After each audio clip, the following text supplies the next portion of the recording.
Hi welcome to Divya Badepalli blogs. ఎలా ఉన్నారు మీరు? నేను బాగున్నాను. మేము ఈ దీపావళి ఎలా సెలబ్రేట్ చేసుకున్నామని ఈ వీడియోలో పోస్ట్ చేస్తున్నాను. దీపావళి రోజు ఇలా నేను దీపాలు ఉన్నట్లు ముగ్గేసుకున్నాను. ఇంటి ముందర ప్లస్ గేట్ దగ్గర తులసి చెట్టు దగ్గర కూడా వేసుకున్నాను. తర్వాత స్నానం చేసి ఇలా పూజ చేసుకున్నాను. మీరు ఎలా పూజ చేసుకున్నారు దీపావళికి?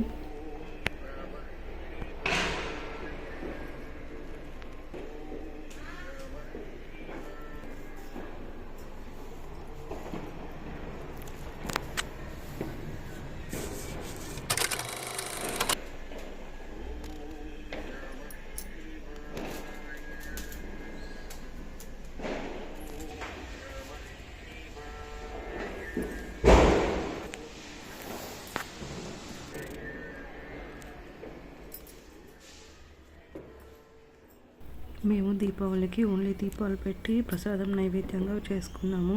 ఓన్లీ దీపాలే, ఇంకా మేము ఏమీ చేయలేదు.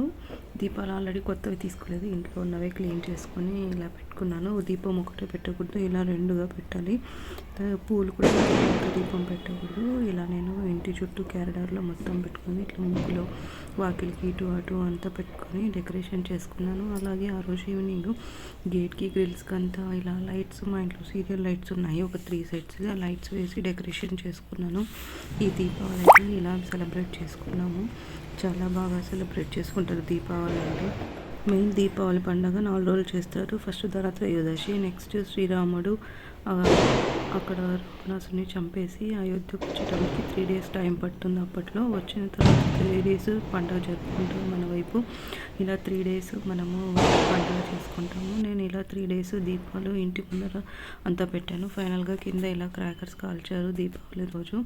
మీరు ఎలా సెలబ్రేట్ చేసుకున్నారు ఈ దీపావళి పండుగను? మేమైతే ఇలా సింపుల్గా సెలబ్రేట్ చేసుకున్నాము ఈ ఇయర్ అయితే. తర్వాత నేను ప్రసాదంగా నైవేద్యం చేసి పెట్టాను, స్వీట్ పొంగలు. మీరేమి చేసుకున్నారు పండగకి కామెంట్ చేయండి. ఇలా నేను కొబ్బరి, డ్రై ఫ్రూట్స్, రైస్, బెల్లం వేసి ఇలా స్వీట్ చేసి దేవుడికి నైవేద్యంగా పెట్టుకొని తిన్నాము. మీకు ఈ వీడియో నచ్చినట్లయితే మరిన్ని వీడియోస్ కోసం నా ఛానల్ని సబ్స్క్రైబ్ చేయండి. Thank you for watching.